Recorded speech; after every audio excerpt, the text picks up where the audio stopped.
સુરતમાં રોડ પર એક યુવક 9 લાખની કારમાં આવીને દહીંવડા વેચતો હોય તો કોઈને પણ આશ્ચર્ય થાય.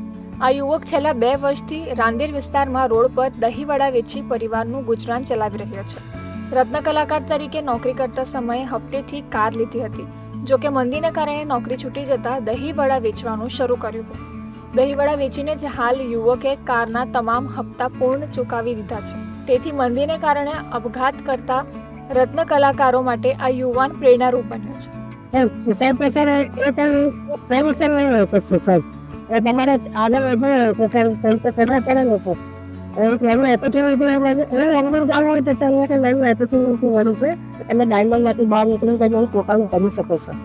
યુવક આપઘાત કરતા લોકોને પણ હિંમત ન હારવાની અપીલ કરી રહ્યો છે. સુરતના રાંદેર વિસ્તારમાં 34 વર્ષીય વિક્કી સોની પરિવાર સાથે રહે છે. પરિવારમાં પત્ની અને 2 દીકરા છે. વર્ષોથી સુરતમાં રહે છે અને 2014માં ડાયમંડ કંપનીમાં રત્ન કલાકાર તરીકે નોકરી કરવાની શરૂઆત કરી હતી. 8 વર્ષ એટલે કે 2022 સુધી હીરામાં નોકરી કરી હતી. 7,000 પગારથી શરૂ કરીને 30,000 સુધી પહોંચ્યો હતો. જોકે 2022માં મંદીને કારણે તેની નોકરી છૂટી ગઈ હતી. વિક્કી સોનીએ જણાવ્યું હતું કે 2022માં હીરાની મંદીના કારણે મારો પગાર અડધો થઈ ગયો હતો, જેમાં મારા પરિવારનું ગુજરાન ચલાવવું ખૂબ જ મુશ્કેલ હતું. આ સાથે જ હું ભાડાના મકાનમાં રહું છું.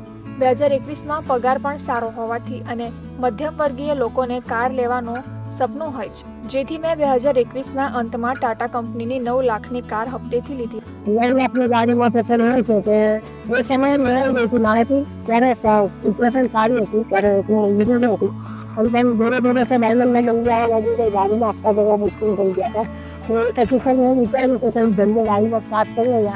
ત્યારબાદ થોડા મહિનાઓ સારું ચાલ્યું હતું. જોકે ત્યારબાદ મંદીના કારણે મારી નોકરી છૂટી ગઈ હતી.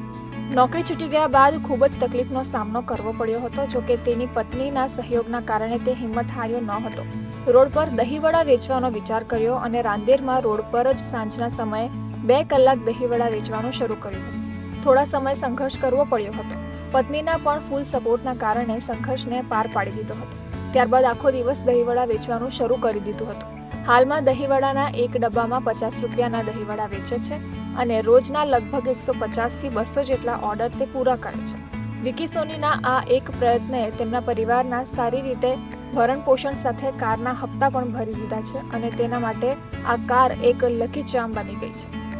खराब सिचुएशन अपनी मंदिर का कारण है सर, क्योंकि 18,000, 20,000, 25,000 आज में समय में सर मुश्किल से बनते हैं.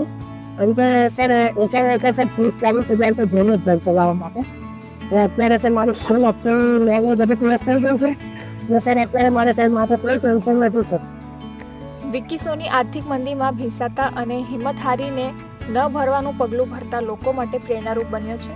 બસ જરૂર છે થોડા સાહસ, સંઘર્ષ અને મહેનત. જો દ્રઢ સંકલ્પ સાથે સારો માર્ગ પસંદ કરવામાં આવે તો મોડે પણ એક દિવસ સફળતા જરૂર પ્રાપ્ત છે.